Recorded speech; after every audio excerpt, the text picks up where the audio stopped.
Guys, my guest today is a bit of a comedy legend. I'm sitting down with the hilarious Guy Torry.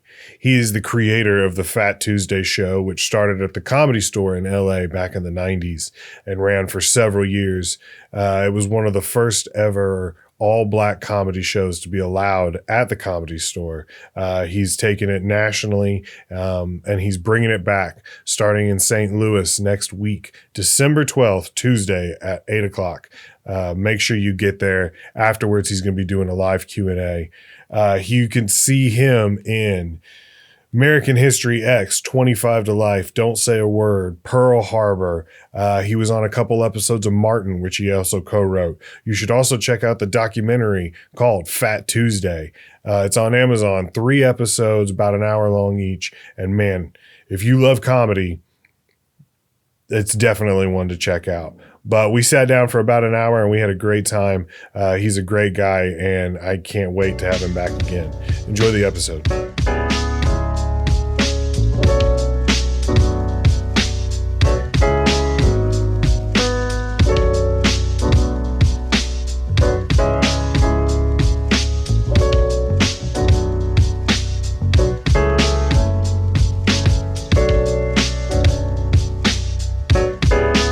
I appreciate you coming in. Thank you for having me. Thank you. Let me change into my other ego. I'm more humbler. That's my rock star ego right there. This is me. I'm tripolar, so 3 personalities. 3 personalities? It's me, myself, and Guy. Me, myself, and Guy. All right. Oh man, I appreciate you coming in. This is going to be a weird podcast. I feel like it's going to be one-sided because I'm just a huge comedy nerd, comedy fan. But I mean, I'm just like this. I don't feel like there's anything that I could teach you or talk to you. I'm just like ready to just soak up like a sponge. Man. That's not true. You interviewed, I'm sure, tons of comedians. Yeah. And I'm a fan of comedy as well, so I'm sure I can learn something from this.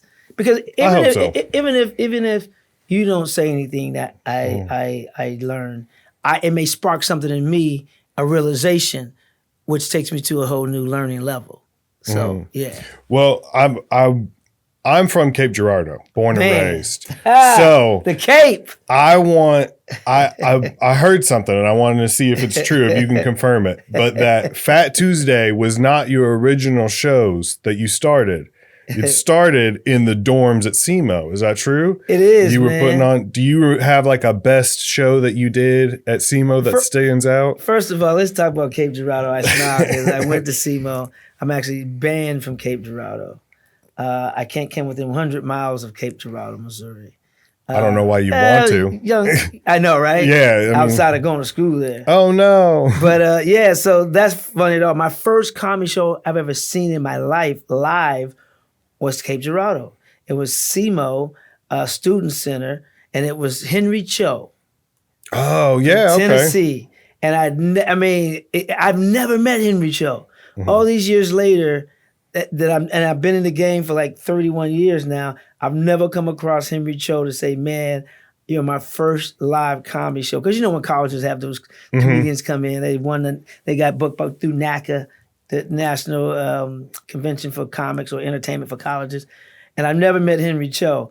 But I was always funny, like silly, even in high school, right? Riding the school bus to school was a comedy show in the morning time at 6 a.m., 6:30 a.m., going to school. But then at SEMO, on campus, I was a campus clown. Me and my buddies, any one of them could have done comedy.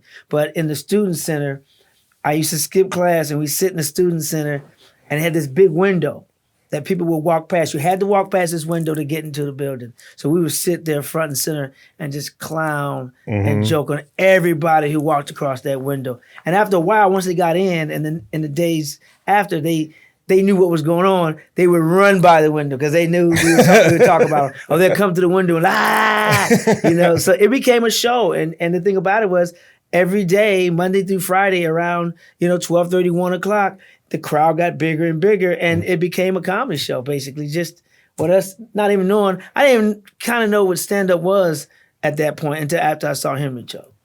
That's awesome. I met him very Really? very Jealous. briefly. Just like he would not remember me ever, but it was just like hey, you were very fun, one of those. And it was a month ago, so it's crazy that you brought that up. Wow. Yeah.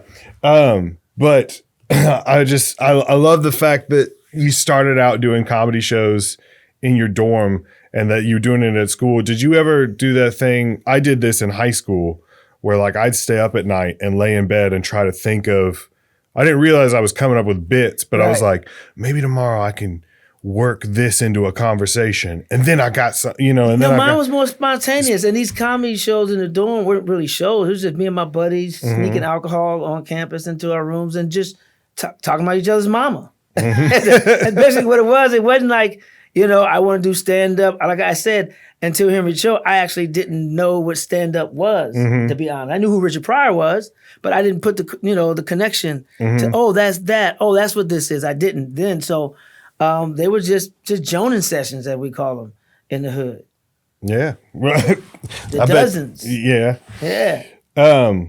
I was watching the documentary earlier, and you took like a lot of risks booking like comics, like Flame Monroe was on there, the Bob Saget and stuff like that. Was there a risk that you took that you were like, I'm glad this paid off? Like, I'm glad, like everyone was telling you like, no, this one's not going to work. And you. Right. Well, you know what? It's Phat Tuesdays, the documentary that's really informative, enlightening, educational, still streaming strong on Amazon Prime. It's a great piece of work. I'm not supposed to be proud, but I'm very proud of how it came out and the team that was able to come together and put this thing out. But I don't really look at them as risk. Like I didn't take Flame Monroe, having a transgender on the show at that time as a risk. It was just like, dude's funny or whatever the pronoun they want to be. Yeah. I don't want the pronoun posse coming after me. Whoever they identify themselves with. I just, funny is funny to me. The risk that I took was doing the night itself because I had no prior experience in running a business, no prior experience. I was only doing comedy 3 years. What the hell do I know? And so, I didn't have any money at the time. I was relying on what people paid at the door to pay the 2 staff members I had at that time when I started in the belly room at the comedy store. I just had the woman who took the money. 3 people. I had a guy who pressed the cassette deck because back then in 94, 95, it was a cassette deck. He bet for the comic to go on stage. And then a security guy. And so the only risk I took was like opening the doors because hoping I have enough money to pay everybody. I didn't even care about making money myself because I was already, working as an actor and on the Def Comedy Jam tour. So the money that came in from Phat Tuesdays went back into Phat Tuesdays. P-H-A-T, Phat Tuesdays. Yeah. Why did you say that you shouldn't be proud of it? I think you should be very proud. I mean, because I'll tell you why, and not to get too deep. Looking back on it, it was an assignment from God and my very strong Christian belief. Yeah. And so it was an assignment from God, and we're on the same team. We're okay. Yeah. So it was an assignment that I didn't understand. It was an assignment at the time, but I just wanted to help people out. I just wanted to put comics on. Black comics weren't getting seen because of the Rodney King riots because they weren't coming to South Central Los Angeles anymore. So I felt like the Comedy Store is everybody's world famous comedy store. I mean, wow, to have a night there to showcase Black talent and brown talent was important to me. And that was my only goal, really. I wasn't looking to get famous. I was looking for more stage time, which I got because I was hosting, but I didn't think it would turn into what it turned into. So the risk I was taking was doing the night itself. It wasn't about, putting somebody on stage, because if I put somebody on stage and they bombed, that's material for the show. I'm getting that ass. Yeah. Was there like a specific show where it, like as soon as it was done, you were like, I think I have something. Like, was it the first one, or did it like after a couple months where you were like, no? You know what? I honestly, and maybe I'm just slow. They had me on the wrong bus going to school or something. But it wasn't until really I stopped doing it And some years had passed by, and comedian Michael Blackson, we happened to be on the same flight together going to Sacramento, playing different gigs. And he goes, man, I miss Phat Tuesdays. He said, man, these young comics don't realize how important Phat Tuesdays was. Man, I wish they knew that story. And that's when the light bulb went off. Like, I didn't realize it was a thing. It was just a comedy night I did and did it for 10 years. And we had a lot of great people come through. And I started to see comedians, rise who got, seen at Phat Tuesdays and stuff like that. I saw my workload go up too. And I didn't realize until that moment. And then I started looking at old footage that I had that I collected through the years, which is not that much of, because Mitzi Shore, who owned the Comedy Store, did not allow cameras in there at the time. But every once in a while, she allowed me to have some cameras in there. And sometimes I sneak some cameras in there. And these weren't, the little camera phones back then. This was, big damn news on at the camera. 10. News at 10 cameras that we had to, put up, bring in. So it wasn't until then that I thought I was like, wow, this is special. I start calling people, patrons who attended, comedians, prior staff that I had, and they were just telling me their stories about Phat Tuesdays. I was like, wow. And the stories became so much more interesting. Every person I called, and like, I didn't even know that. A lot of stuff was going on I didn't even know, because I'm producing it, plus I'm hosting it, so I don't know what's going on in front of the house. I'm in back of the house, knowing what's going on, trying to corral all these nuts, these balls, these comedians. So it wasn't until I started doing the documentary that I saw like, wow, this was a thing. Because I'm like, I do something for a while, and once I'm done, I'm moving on, unless it's a grudge. But other than that, I don't see it until later, because I'm in it, and other people have to point it out to me that it's this or it's that. I don't think it's for me to judge. I think it's the impact that it has on society, on community, or culture. Wow. After hearing you talk about like how hard you were working to get it, that just to me makes me believe like that much more that you should be proud of it. You know what I mean? Like, I understand the humility and it's an assignment from God, but also like, I don't know, take a minute to recognize, because nobody, every once in a while I do, and then it gets uncomfortable, and then I move on. I get it. It's like, yeah. And then it's like, well, get out of it. Get over yourself. I get it. I don't like it when people tell me I've had a good set. I'm like, no, all right. I appreciate you, but I'm on to the next one. That's a whole nother thing. Mm-hmm. Like, man, I'm very picky about my sets. I'm very picky about my first standing ovation I've ever got. I hated my set because I flubbed 2 jokes. The audience didn't know, but I knew. And I'm like, it was 2 new jokes too. It was at the Fox Theater. I think it was 94, Fox Theater, Detroit, Michigan, and Def Comedy Jam Tour. And I'd done the set. I flubbed 2 jokes that I wanted to do. And I was backstage. I said goodnight and just dropped my head and went backstage. And I was back to kind of pouting, being a little bitch. And Kid Capri, world famous Kid Capri, legendary Kid Capri, was like, man, what's wrong with you? I said, man, I flubbed 2 jokes. I messed up. He's like, man, they stood up. I was like, what? You got a standing ovation? I was like, are you serious? He said, yeah. And I peeked back out, and they were sitting down. I was like, what? I'm not the guy that hits a home run and look for it to go over the fence. I'm just going to trot around the bases and okay, on to the next at bat. I love that. I think personally for me, the best part of the documentary was seeing how serious you take stand up by like when they were talking about poetic justice and you got invited. Movie. Yeah, you got invited to Janet Jackson's party and you were like, nah, I've got new bits I want to try. Yeah. Like that. I mean, that made me get like goosebumps and stuff. Laser focus, man. I say this now because of course it wasn't around then, but Mamba mentality. You got to have Mamba mentality with your gift, whatever your gift is. I don't care if you're a planter. I don't care if you're in sanitation. If that's your gift and you be focused on it and go get it. If that's your gift and because some people haven't figured their gift out yet. Find out what your gift is and go ham on it. Go hard as a motherfucker on it, because that's what you're here to do. I always ask people who can't figure out their life or what they want to do. Like I said, what would you do for free? What would you do for free and enjoy doing it? Whatever that is, that is your gift. That is your career. And, you know, if it's porn, then it's porn. Be the best porn star. If you like fucking for free, then hey, go at it.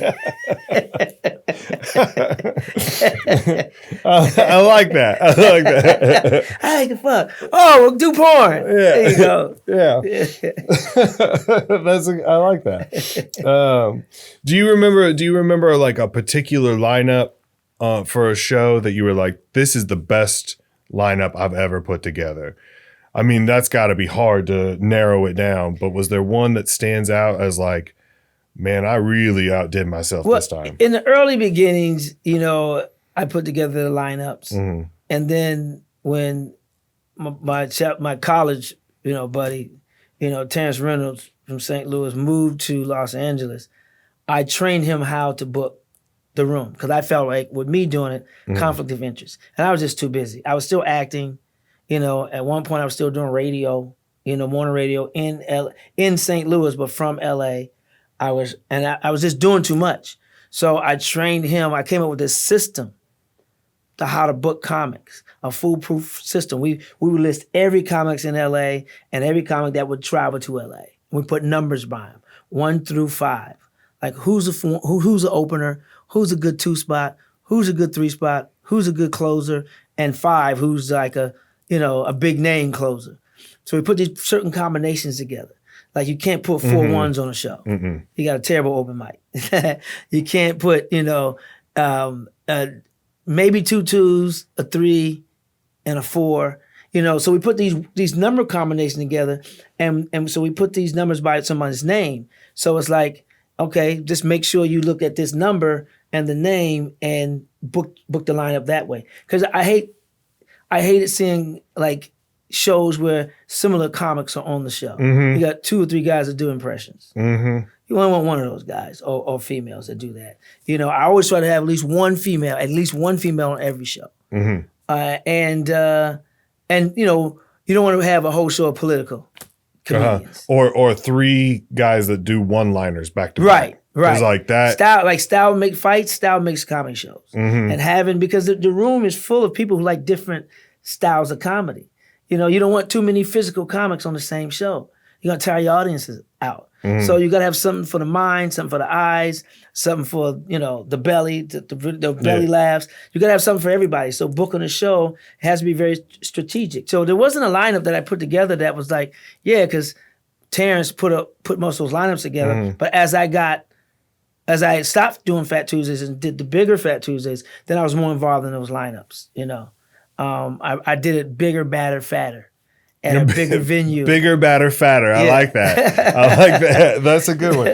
Yeah, shout out to Terrence. Go down to KJ's Comedy Club, right? And get there early, on Broadway. Yeah, get there early because the open mic. All the food. Terrence eats all the food. So get there early so we at least have some food left.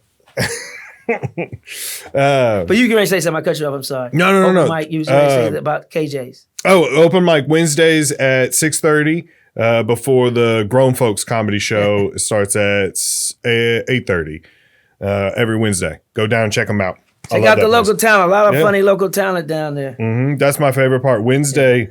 It's funny as a comedian that like I'm sure Tuesday became your favorite night of the week. Right. Well, yeah, it became because that's the night they gave me. Mm-hmm. And Phat Tuesdays was long. Because who does anything on a fucking Tuesday night? Mm-hmm. This was long before Taco Tuesday. You know, Taco Tuesday wasn't even around in 1995. No, that's funny as comedians because it's like Tuesday for you, it's Wednesday for me because Wednesday it starts. There's 5 sets, 5 shows I can do on a Wednesday night. Wow. Start with KJ's, then head to St. Charles Funny Bone, then Helium, then Wing It Wednesday, then it ends up at a bar called Eat Crow. I mean, like you can just and that's dope. And I love it. A Wednesday became my favorite night of the week. That's dope. And that's why it's so great to live in LA or New York because you have 10 times the rooms to do because it's 10 times the people too. But the fact that you have that many rooms that you can do in one night is amazing. That's how the greats get great. That's how the greats did it, especially Chris Rock and Dave Chappelle. I would be in New York and bumping into them, and they're hopping from club to club. But a lot of comics are lazy. and they don't want to put in the work to book themselves at those spots, or even try to go wait to get on. And you'll never make it that way. You'll never make it that way. You have to put in the reps. If you don't put in the reps, then you're wasting stage time. Get your ass off stage so somebody else who loves comedy, who wants to do comedy, can get that 5 minutes, that 10 minutes. Get out the way. You may not know this, but I'm about to clip the last 30 seconds of what you just said and send it to like 15 people. Because, I mean, no offense to them, but there's so many times where I'll tell somebody like, hey, there's a mic across town tomorrow. And they're like, oh, I'm not driving to St. Charles to do a mic. And I'm like, well, then quit. Yeah. Then quit. Because that's what this is. Yo, let me tell you, I was talking to this film director one time about, he wanted to possibly shoot my special, right? Mm-hmm. And he was telling me about, he had a conversation with Chris Rock. And it totally changed because I don't really go up in LA anymore. Mm-hmm. Only because I'm gone, I'm 40 weeks a year, to about 250 to 300 shows a year. When I'm in LA, I'm home, I want to rest. Mm-hmm. You know what I'm saying? I'm doing 5 to 6 shows on the weekend. I'm doing an hour, 15, hour and a half per show. I need some days to rest my vocal cords and everything like that, and just to mentally, emotionally come down off of, these shows. So I didn't feel it like it was necessary for me to go up in LA and do. Now it's going to sound contradictory, but it's not. Follow me. I didn't feel it was necessary to go up in LA on a Monday, Tuesday, because I'm out again Wednesday anyway, for 15 minutes. I feel like I'm doing an hour and a half, until I talked to this director. And he said, he asked Chris Rock, how do you get your specials so tight? He said, your specials are always tight from start to finish. And Chris Rock told him, man, I work on 10 minutes at a time. And I don't move from that 10 minutes until it's tight. Mm-hmm. Then I do another 10. Then I work on another 10. Then I work on another 10. Now, we as comics feel like we don't want to do the same set over and over again. When you have that many spots that you can go to, you can have 3 or 4 different 10-minute sets. Mm-hmm. And you can rotate them throughout the different clubs. If you're doing those clubs every week, you can rotate those different 10 to 15-minute sets. But that's how those specials that Chris Rock did got so tight. Now, that doesn't work for everybody. Everybody has a different method to the madness. But I thought about like, wow, yeah, I can go up for 10 minutes and just work on and get that 10 minutes. Because we're so concerned about other comics hearing our same material and things like that. Forget the other comics. We're there for the audience, period. We're not performing for other damn comics. If you're doing it for other comics, then you lost. We're doing it for audience. And get that 10 minutes or get that 15 minutes, get it tight. And maybe this week, you do it here, Club A, Club B, you do your other 15 minutes. And then 15 minutes you did at Club B, next week do the Club A and then Club A at Club B. That way you're rotating your material with different clubs. Because you do have people mm-hmm. who in the audience who do frequent comedy clubs. They love comedy and they come every week. So to satisfy those people, at least you're rotating your sets around if you have that kind of time. Yeah. I love that. That's perfect. I mean, it was deep, but no, I was perfect. I have nothing to. I can't add anything to that. You said comedy nerd. I'm like, I'm a little nerdier, probably. No, I'm. Or just as nerdy. I see. That's just it. That's what I was talking about earlier when we started. Is like I'm just gonna soak up everything. Like all I'm doing is just tossing up a question and trying to like teach me. But you know what's funny, because you're reminding me of the principles where I started on, where I kind of left. What I need to get back to. Because sometimes we get too comfortable and we forget the principles. You have to go back in the lab. You have to go back to your old notes and read notes. I used to write notes down myself, smile, have fun, use the 6 parts of the stage, make eye contact, validate your audience. To remind myself, because sometimes we get so comfortable in our comedy skin on stage that we forget some of the things that help us get there. So I have to go back and look over my notes sometimes, and I still read books on stand-up. Just to get me to fall in love with it again. Because sometimes you can fall, just like a marriage or a relationship, you can fall out of love of something. And sometimes you can fall out of love of it, and you got to get that old back. Watch some of your old routines, and you're like, oh man, I remember that bit. Oh, this is why. Watch other comics that you like. I remember one night I was in Miami, and I was doing 3 shows in one night, and that third show, I just didn't have it. After the second show, I was like, I went back to the hotel room because it was close enough to go back to the hotel in between shows. And I was watching, TV was on. It was, who was it? I forgot it, a comedian. I forgot a Hispanic comedian too. I think he passed away. But I was watching him on one late night show and I started laughing. and he reminded me of why I did stand up. And that third show was great because it got me back up. And I was like, you know what? That's why I do stand up. That's why I do stand up. And so sometimes you got to watch your heroes or watch your peers that you enjoy or just listen to yourself and get that love back. I agree. I love that. It's hard. It is hard sometimes when you go out and you're ready to, you do the first show, great show, second show, good show, third show, bomb. And you're just like, what? Like it doesn't matter. I'm very picky about my sets as well. Like you were saying, like if I go out and 9 out of 10 jokes worked, I will obsess over that one Absolutely. joke. That's the strange phenomenon of comics. It's like we can be in a crowd of 10,000 and there's one person who's like cross this, their arms, not fucking laughing. Exactly. And you can be killing. You got sweat running down the crack of your ass. You are working that audience. People are getting up, running around. I don't know about white shows, but at black show, people get up and run around, and they're like, oh my God. And that one motherfucker looking at you like you took your dick out in church. Yeah, and that exactly. will bother the fuck out of you. And sometimes I would just stop. I remember one time I was in Memphis, right? During the pandemic when they started letting us back out into that. I was in Memphis at a comedy club, and the room was pretty nice. The energy was good. I never say these words, but I'm gonna say it at this particular time. I was killing. And I never say that about because that should be par for the course. But this particular show, I was in their ass, right? And it was 3 people who came in a little late. One girl was pregnant, this guy and another guy, and they were sitting there the whole time just chuckling. Everybody else is dying laughing.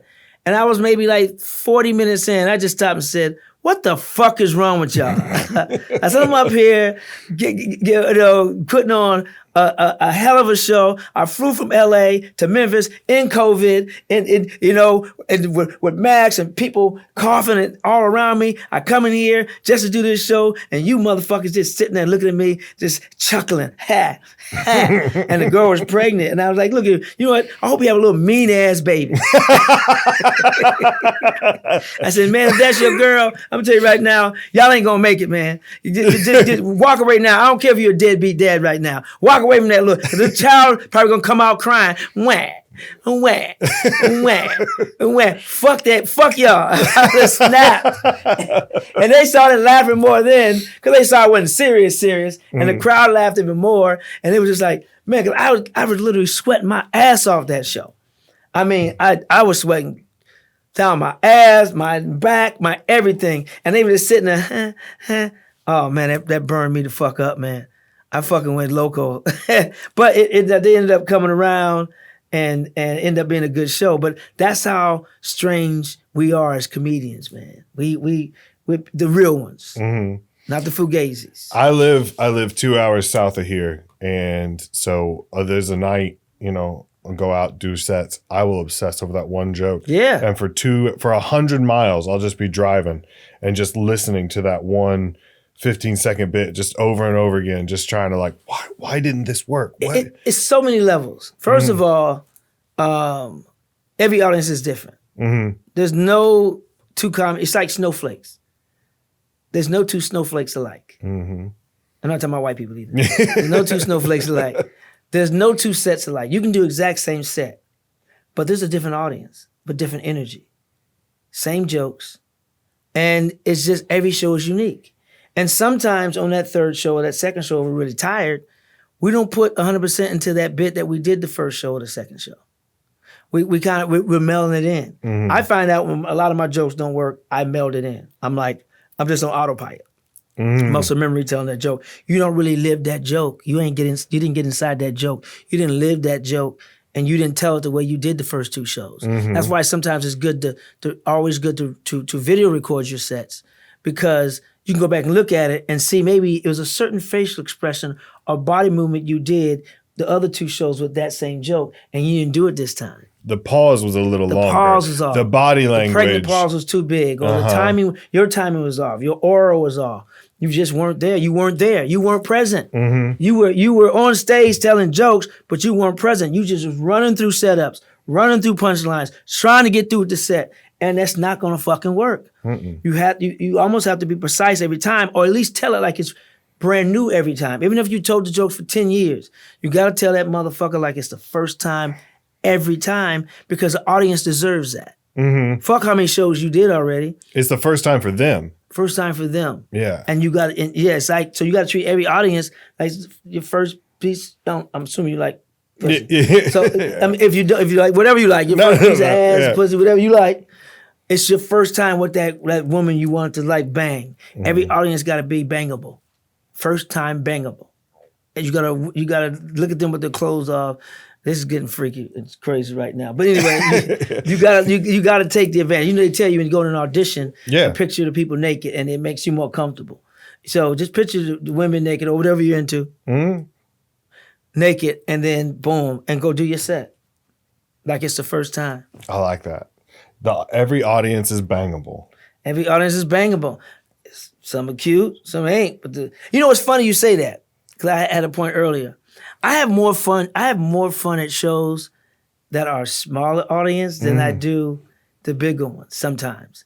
It's so funny because the bigger ones, that's the pretty girl. Yeah. But the audiences that are really light, that's the ugly chick. And ugly chicks have the best sex because they got to keep you with something. And if any pretty girl want to prove me wrong, just come to one of my shows. Phat Tuesdays, Helium. December 12th, St. Louis. But no, it's funny because there's sometimes, like I was in Memphis earlier this year, and I have 8 people at one of my shows. Now I play Memphis a lot, and I've sold out several times at Chuckles Comedy Club. But this particular night, day, they had tornadoes, and they told everybody to stay in. Don't leave your house if you don't have to. I'm like, fuck, I got a show tonight. I'm showing up, you know. So I'm rolling to the comedy club. There's no one on the freeway. This is Memphis, who's like number 2 in crime, right? No one's on the fucking freeway. I'm like, oh, now I get to this club, which is usually, the parking lot is usually packed. There's like 4 cars in there. Fuck. I go in, and there's like 8 people in the audience. And I told the owner, I said, hey, man, you're not having a show tonight. He said, yeah. I said, you sure? He said, yeah, people here. I said, you know, if I touch that mic, I got to get paid. He said, yeah, go ahead. And man, it was one of the best shows I ever had. Because the city was shut down. The people who were there weren't even supposed to be there. Right? And you could hear the siren going off on stage. I felt like I was in a concentration camp or something.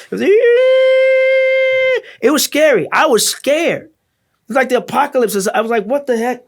But you can hear, I'm on stage telling jokes, you can still hear it, but I had the best time with those 8 people. Like, so much fun. It was way more conversations than doing your set. So let's say that every audience is bangable. Whether if it's 10,000 people, which I've played, if it's 10 people, every audience is bangable, and those 10 people deserve the same show as those 10,000 people, because you don't punish the people who came. You don't punish the ones who didn't come either, especially in a situation like that where the city is shut down. But you give that 10 people, that 8 people you performing in front of, the best show you can possibly give them. Yeah, it's not their fault, nobody else. Exactly. Yeah. Do you feel like sometimes smaller crowds you can take more risks? Yeah. Because you're like, all right, absolutely. Let me try that. But sometimes I feel like when I have a big room of like a packed audience, I'm like, I don't want to waste this opportunity. Right. Just the hits, that part. Just the polished parts. That you know part. what I mean? Yeah. Every once in a while, you can see how big your balls are and test a new bit or two. But you're right. When there's those bigger audiences, the anxiety is like crazy. And some comics are opposite. The smaller crowds get them in a frazzle. And the bigger crowds, they flourish. I'm the opposite, but I'm left-handed. I'm ass backwards, so that's me. I'm also left-handed, oh, and I'm dyslexic. So damn. yeah, I got you get a 2 good scoops. You should get a good parking spot, a little blue one. So I was watching the documentary, like I said earlier, and I was doing some deep diving into kind of like your history and stuff like that. It sounded like you got your start in like the showbiz TV screen side of things from like writing on Martin. Was there like a best joke that you remember you wrote that you were like, oh, this one, I'm so proud of this one? Yeah, stand-up was always first, and then to find odd jobs. Yeah. So you're not making stand-up. You're not making money in stand-up in the beginning, especially in LA. So you got to find those jobs. And my brother was friends with Martin Lawrence. So he talked to Martin, say, my little brother is out here looking for a job. You got something on the show he can do. Martin hooked up a meeting. I met the production coordinator, got the job as a PA, right? So me being me, I don't give a fuck who you are. I'm a Joan on you. I'm gonna crack jokes. I'm on the set all day in the production office, on set, cracking jokes on everybody. Producers, writers, other production assistants, it didn't matter. And the writers were cool because they were, a couple of brothers, Bentley Evans, Benny Richburg, and Kenny Buford. They was bros. So we were Joan all the time. And they started coming out of the room to get jokes from me to put in the script.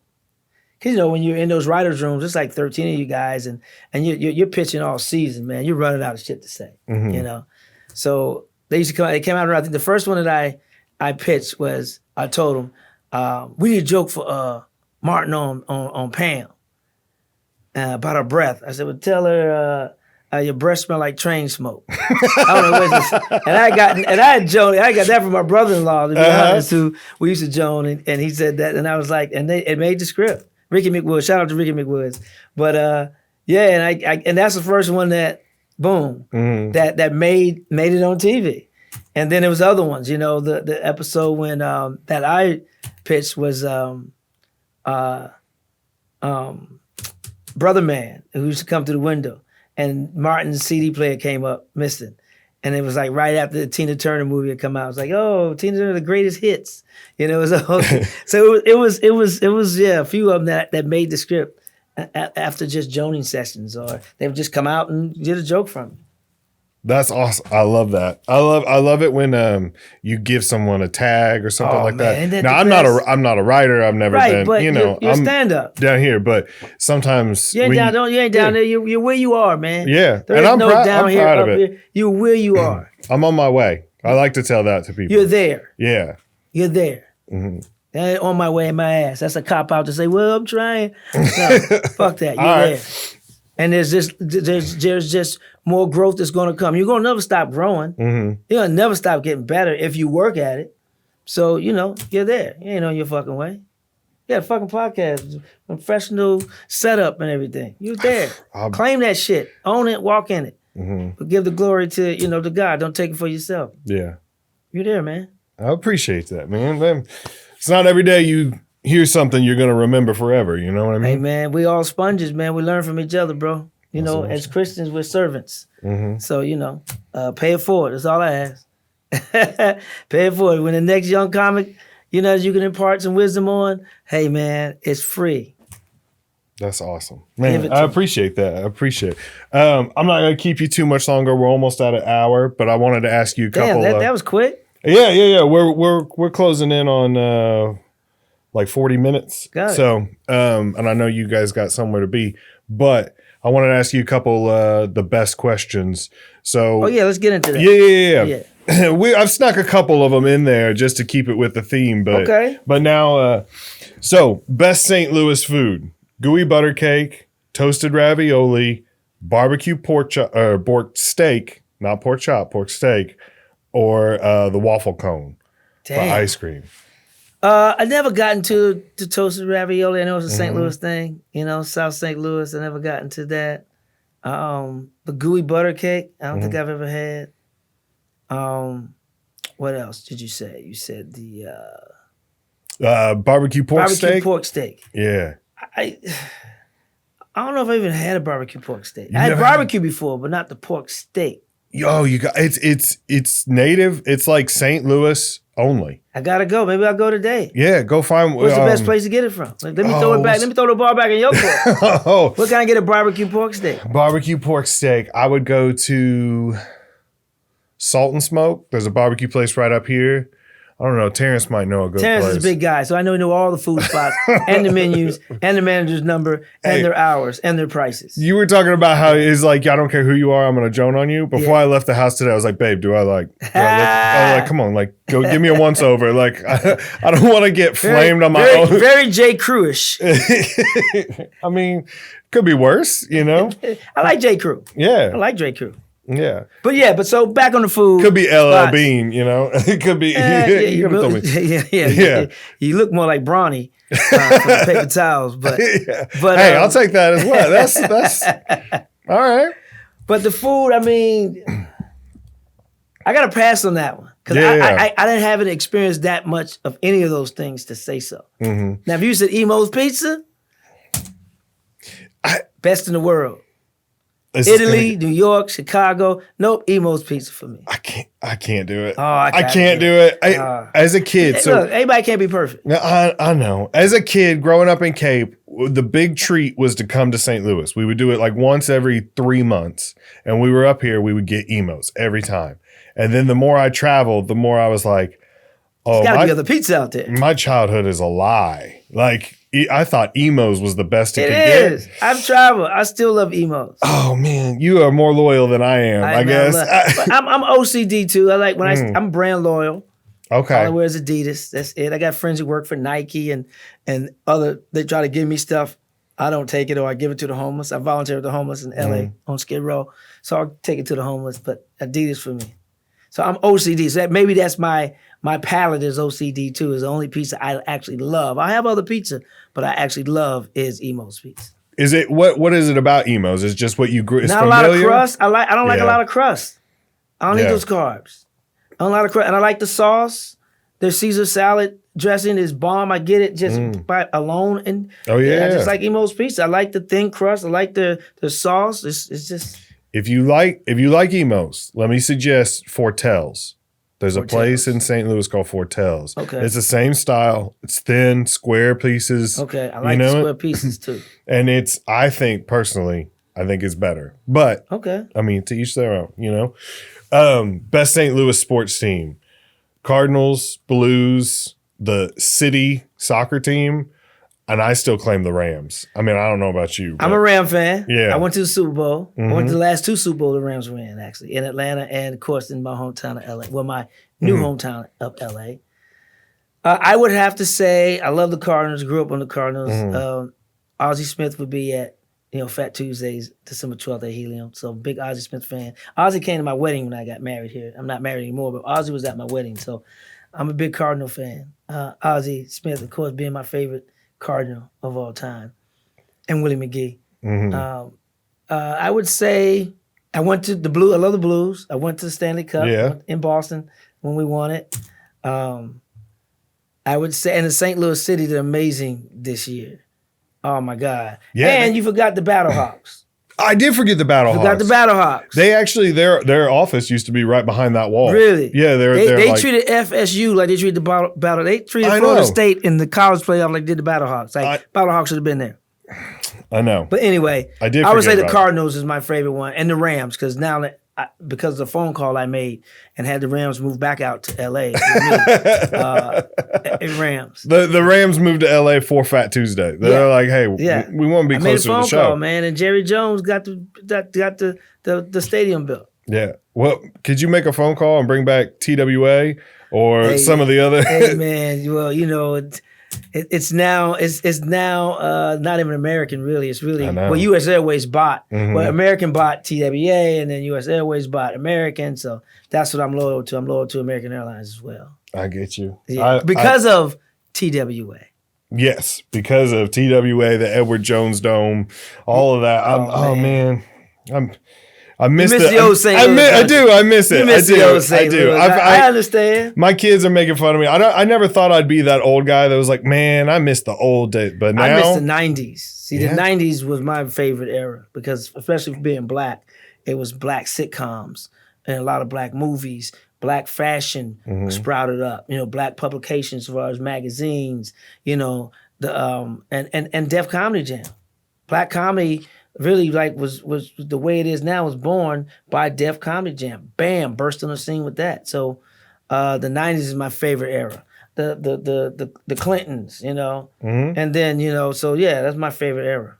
It makes me think of Bill Clinton playing saxophone. On Arsenio. Yeah, maybe like, oh, okay.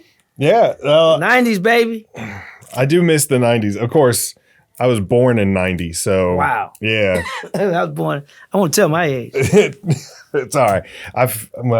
It's sad when I'm the old guy in the comedy scene. Everybody refers to, and I'm only 33. Wow. And people are like, "You don't look it. You look." Hey, 33 was a good. Well, I'm gonna say Jesus was 33 when he met his demise, but when he was sacrificed for us. So yeah. 33 is not bad. It's not bad. It's not bad. Not bad. But I got married at 33. When I was married, I got married at 33. I just hit my 10-year anniversary. Wow, congratulations. I appreciate it. Thank you. I didn't make it quite 10 years, but she's the one that encouraged me to do all this. Oh wow. Yeah. You better not. Don't fuck this up. Yeah, I know. Don't. You better stay married to that woman. Yeah, she deserves it. Yeah, she deserves to. Right. She doing community service by marrying you. She really is. Yeah, if she won't make it in heaven, we ain't got. Well, she's Catholic, and I tell her every day, I'm like, "This is your penance, so you know, just like you're gonna get to heaven just because you were with me." She's standing in the gap for you, bro. Yeah, God's gonna look at me and then be like, "Oh yeah, you come on in." Yeah. I might have to wait. He married up. Yeah. She's like, she served enough time in hell. Yeah. Well, the last thing I always ask everybody before they come on, first of all, thank you so much. No, this was fun, man. I could talk forever. Good. I appreciate it. I'm trying to make something that people are fun. I am making something. There you go. There we go. Man, I'm learning all kinds of stuff. But the last thing I say is power, man. What's the best way to fix or improve this? Are there any suggestions you have that might... I mean, the main thing is just keep getting good guests on, a good conversation. Yeah. Keep making it entertaining. Keep making it educational. Keep making it insightful. What we do as comedians, a lot of people don't know the method behind the madness, right? And let them in. Mm-hmm. Let the curtain open a little bit. Let them see, a peek in our world and what we go through mentally, physically, emotionally, at home. It's not just us on stage telling jokes. We sacrifice a lot to entertain and make the world laugh. So I would love for audiences to really appreciate the art of stand-up comedy. And I know it's a little different these days with social media and those social medians, as good friend Bob Sumner calls them, step into the stand-up world. But we just want those social medians to put in the reps and get on stage and respect our craft. We respect your art as sketches and doing all that. We love that. We love that that's your portal into the stand-up world. I had a different one. But let's respect each other and learn from each other and preserve this wonderful craft of stand-up comedy that we've been blessed to do. I appreciate, man. That's the best answer I've gotten off that question ever, hands down. Keep it on the content. Keep it honest. Keep it loyal. Yeah. What's around you, whatever. If the conversation's good enough, then you have nothing to worry about, and the conversation is good enough. Well, I appreciate you. I appreciate you stopping by. Again, Phat Tuesday, Helium, December 14th? 12th. December 12th. Tuesday. Yeah, that's right. Phat Tuesday, December 12th at 8, right? 8 o'clock. Doors open at 7. We have a special VIP meet and greet Q&A. After that, it's a bit of an extra charge, sponsored by Remy. And people can purchase that and ask any question they want from me or the other comedians about anything. Movies I've done, stand-up, Hollywood, Puff Diddy parties. No. Ask anything you want. I'm going to give you the most honest answer I can. So yeah, I'll see you all Tuesday. And when this airs after the Tuesday night, we'll be back for more. Good. I hope so. All right. I appreciate it. See you next week. Boom. Bye.